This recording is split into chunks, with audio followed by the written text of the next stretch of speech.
Hi friends, Bennix Jayaraj Sathankulam வழக்கு இறுதி தீர்ப்பு இந்தியாவை உற்று நோக்கி பார்க்க வச்சிருக்கு. அப்படி ஒரு தீர்ப்பை தான் நீதிபதி அவர்கள் கொடுத்துருக்காங்க. இந்த தீர்ப்பும் இந்த கேஸில் நடந்த திருப்பங்களையும் தான் இன்னைக்கு வீடியோவில் பார்க்க போகிறோம். அதாவது சாத்தான்குளத்தில் கடந்த கோவிட் காலத்தில் சுமார் ஒரு 5.5 வருஷத்துக்கு முன்னாடி பென்னிக்ஸ் ஜெயராஜ், அதாவது ஜெயராஜ்ன்றது பென்னிக்ஸோட தந்தை, இருவரும் சேர்ந்து கடை நடத்திட்டு வந்தாங்க. அது ஒரு மொபைல் ஷாப். அந்த கடையில் பார்த்தீங்கன்னா, அதாவது கோவிட் காலத்தில் அரசாங்கம் என்ன சொல்லியிருந்தாங்க, ஒரு குறிப்பிட்ட நேரத்துக்கு அப்புறம் கடையை மூடிடணும்னு. ஸோ போலீஸார் அன்று, அதாவது ரோந்து பணியில் இருக்கும் போது பென்னிக்ஸ் ஜெயராஜ் இவங்க 2 பேரும் பார்த்தீங்கன்னா அந்த கடை உரிமையாளர் இல்லையா. ஸோ அன்னைக்கு பென்னிக்ஸோட அப்பா ஜெயராஜ் மட்டும் கடையில் இருந்திருக்காரு. கடையை இன்னும் டைம் ஆயிடுச்சு, க்ளோஸ் பண்ணாமல் வச்சுருக்கீங்க, மூடு அப்படின்னு சொல்லியிருக்காரு. அந்த நேரத்தில் பார்த்தீங்கன்னா ஜெயராஜ் அவர்களுக்கும் காவல்துறையினருக்கும் சிறிது வாக்குவாதம் ஏற்பட்டிருக்கு.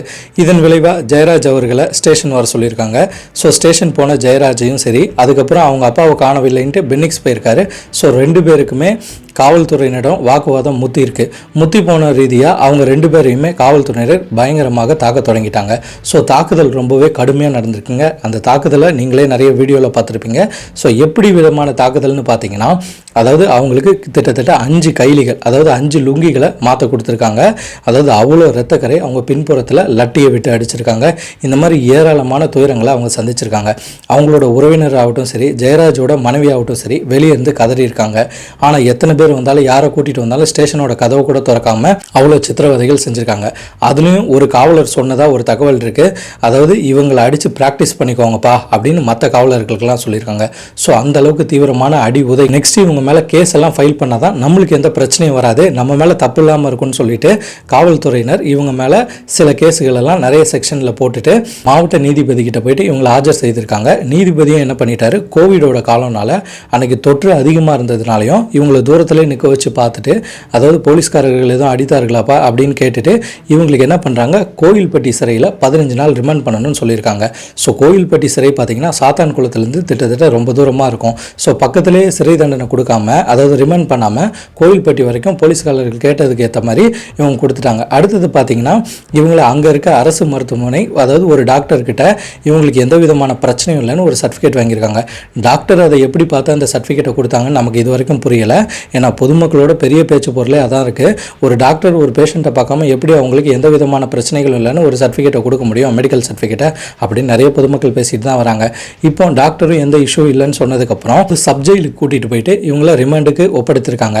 அப்போ அங்கே சிறை காவலர்கள் பார்த்துட்டு என்ன பண்ணியிருக்காங்க, இவ்வளோ அடியாக இருக்குது, அதாவது காயங்கள் அதிகமாக இருக்குது, பின்புறத்துலேருந்து ரத்தங்கள் அதிகமாக வருது அப்படின்ட்டு மெடிக்கல் செக்கப்புக்கு உட்படுத்தியிருக்காங்க. அதாவது சிறைக்கு ஒருத்தர் போன உடனே அவங்கள தரவாக செக் பண்ணுவாங்க. அவங்கக்கிட்ட எந்த விதமான பொருட்களும் இருக்கக்கூடாது. ஏன் சில இடத்துல பார்த்திங்கன்னா நிர்வாணப்படுத்தி கூட செக் பண்ணி பார்ப்பாங்க. அந்தளவுக்கு சிறை ரொம்பவே பர்ஃபெக்டாக இருக்கும். ஸோ அங்கே இருக்க டாக்டர்ஸ் என்ன பண்ணியிருக்காங்க, செக் பண்ணிவிட்டு இவங்களுக்கு பின்புறத்தில் இந்த அளவுக்கு காயங்கள் இருக்குது, அதாவது ஒரு 6 இன்ச்சுக்கு அளவுக்கு, அதாவது அந்த அடித்த தடம் இருக்குது, அந்த மாதிரிலாம் நிறைய சொல்லியிருக்காங்க. ஸோ அவங்க ஒரு பெரிய மெடிக்கல் ரிப்போர்ட்டாக தாக்குதல் செஞ்சுருக்காங்க. ஸோ அதுதான் இந்த கேஸோட பெரிய திருப்பு முனைய. அதுக்கப்புறம் பார்த்தீங்கன்னா அவங்கள ஜிஹெச் கூட்டிகிட்டு போயிருக்காங்க. கூட்டிகிட்டு போயிட்டு அட்மிட் பண்ணியிருக்காங்க. அட்மிட் பண்ணதுக்கப்புறம், அதாவது மகனாகிய பென்னிக்ஸ் அவர்கள் இறந்து விட்டார். அதுக்கப்புறம் பார்த்தீங்கன்னா இந்த தகவலை கேட்டோம், அதாவது ஆல்ரெடி அடி காயத்தோடு இருந்தவர், அவரோட தந்தையாரும் ஜெயராஜ் அவர்களும் மறுநாள் காலையில் இறந்துட்டார். அதுக்கப்புறம் பார்த்தீங்கன்னா பொதுமக்களோட நிறைய போராட்டங்கள் நடந்துச்சு. எல்லாருமே இதை பற்றி பேச ஆரம்பித்தாங்க. அன்று எதிர்க்கட்சியாக இருந்த திமுகவும் எங்கள் கட்சி சார்பாக நாங்கள் சில அமௌண்ட்டுகளை கொடுக்குறோன்னு கொடுத்தாங்க. அதுக்கு எடப்பாடி அவர்களும் என்ன சொல்லிட்டாரு, இது தெரிஞ்சு பண்ண விஷயம் கிடையாது, இது காவல்துறையினோட தப்பு தான். ஸோ அவங்க இது கண்டிப்பாக அந்த யார் பண்ணாங்களோ அவங்க தண்டனை அனுபவிச்சாகணும், இதுக்கு சிபிஐ விசாரணையாக எதுனாலும் நான் ரெடியாக இருக்கேன் அப்படின்ட்டு எடப்பாடி அவர்களும் சொல்லிட்டாங்க. அவங்க கட்சி சார்பாகவும் ஒரு அமௌண்ட்டுகளை கொடுக்கப்பட்டாங்க. என்ன தான் காசுகளை கொடுக்கப்பட்டாலும் போன உயிருக்கு அந்த காசு தீர்வாகாது இல்லையா. ஸோ அதனால் என்ன பண்ணாங்க, அதாவது சுமோட்டோவாக அதாவது மதுரை நீதிமன்றமே இந்த கேஸை எடுத்து நடத்த ஆரம்பித்தாங்க.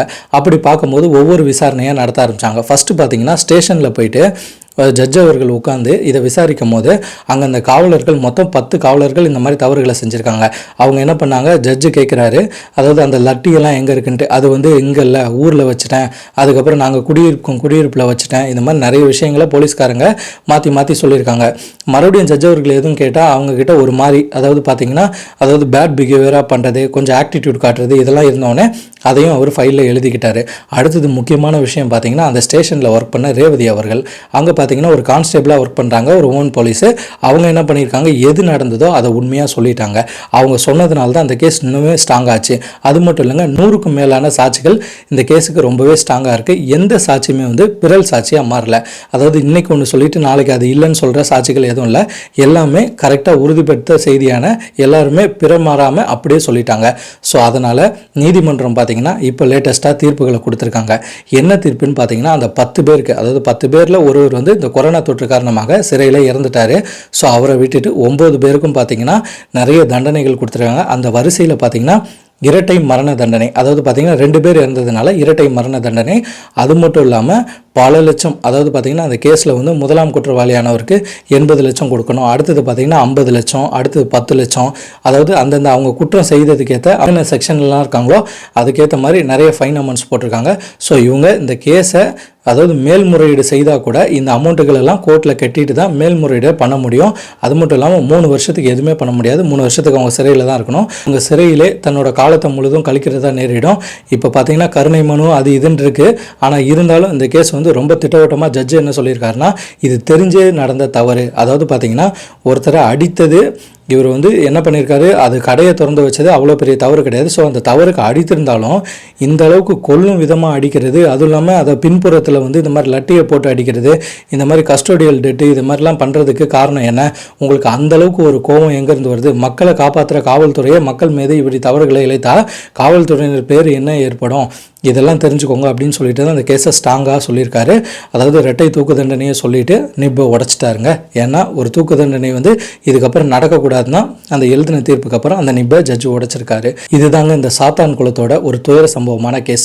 இந்த கேஸில் பார்த்தீங்கன்னா பெரும்பாலும் மக்கள் பேசுகிற பேச்சுக்கள் எப்படி இருக்குன்னா, அதாவது சாத்தான் குளம் இன்சிடென்ட் நடக்குது, அதாவது ஒரு கிராமம்னு ஆகிடுச்சுன்னா தமிழ்நாட்டை பொறுத்த வரைக்கும் ஜாதி வாக்குகள் அதிகமாக இருக்குது.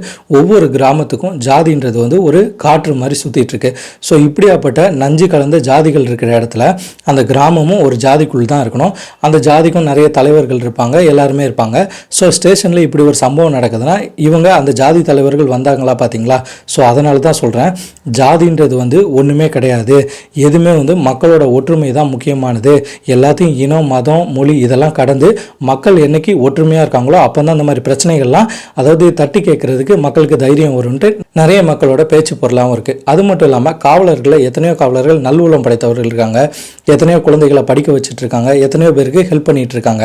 ஆனால் இப்படியாப்பட்ட காவலர் மத்தியில் இந்த மாதிரி காவலர்களும் இருந்துட்டு தாங்க இருக்காங்க. அதாவது பார்த்தீங்கன்னா இப்போ விலை உயர்ந்த ஒரு கார்கள்லையோ இல்லை நல்ல அந்தஸ்தாக இருக்கவங்க, வசதியாக இருக்கவங்க, பொலிட்டீஷியனில் இருக்கவங்க இவங்கெல்லாம் யாரும் வந்தாங்களோ வாங்க சார்னு சொல்கிறதும், சாதாரணமாக ஒரு சைக்கிளில் ஓட்டிகிட்டு போகிறதுக்கு ஏய் போவான்னு ஒருமையில் பேசுகிறதும் சம்பவம் நடந்துக்கிட்டு தான் வருது. ஸோ காவலர்களுக்கு சரியான பார்த்தீங்கன்னா அதாவது சைக்காலஜி ரிலேட்டடாக, ஏன்னா அவங்களுக்கு 24/7 அவங்க டியூட்டி செய்துகிட்டே வரதுனால தான் அவங்களுக்கு இன்னும் டென்ஷன்கள் அதிகமாகிட்டே வருது. ஸோ அவங்களுக்கு தேவையான ரெஸ்ட்டுகளையும் அது மட்டும் இல்லாமல் இந்த சைக்காலஜி ரிலேட்டடான கிளாஸஸையும் கொடுத்தாங்கன்னா இந்த மாதிரி பிரச்சனைகள் குறையுன்றது என்னோட நம்பிக்கைங்க. பார்த்துட்ருக்க நீங்கள் சொல்லுங்கள், இந்த சாத்தான் குளம் இஷ்யூவை பற்றி நீங்கள் என்ன நினைக்கிறீங்க? நம்மளோட தீர்ப்பு ஒரு ஆச்சரியப்படுத்துகிற தீர்ப்பாக இருக்கா? ஒரு கோவம் எந்த அளவுக்கு போயிருக்கு? நம்மளுக்கு கோவம் வந்தாலும் சரி, காவல்துறையினருக்கு கோவம் வந்தாலும் சரி, அந்த கோவத்துக்கு உயிர் பலி தான் முடிவாக நடக்குதுன்றது ஒரு உண்மையான விஷயங்க. ஓகே நண்பர்களே, இதே போன்ற சமூகம் சார்ந்த செய்திகளை நம்ம சேனல் வாயிலாக தெரிந்து கொள்வதற்கு த மிதுன் ஸ்டோரி சேனலை சப்ஸ்கிரைப் பண்ணுங்கள், ஷேர் பண்ணுங்கள், லைக் பண்ணுங்கள். நீங்கள் பண்ணுற ஒவ்வொரு ஷேரு, சப்ஸ்கிரிப்ஷன், லைக்கில் மட்டும்தான் எனக்கு அடுத்தடுத்த வீடியோ போஸ்ட் பண்ணுறதுக்கு உந்துதலாக இருக்குன்றது என்றைக்குமே மறந்துடாதீங்க. நான் உங்கள் மிதுன், அடுத்த காணொளியில் சந்திப்போம். பாய்.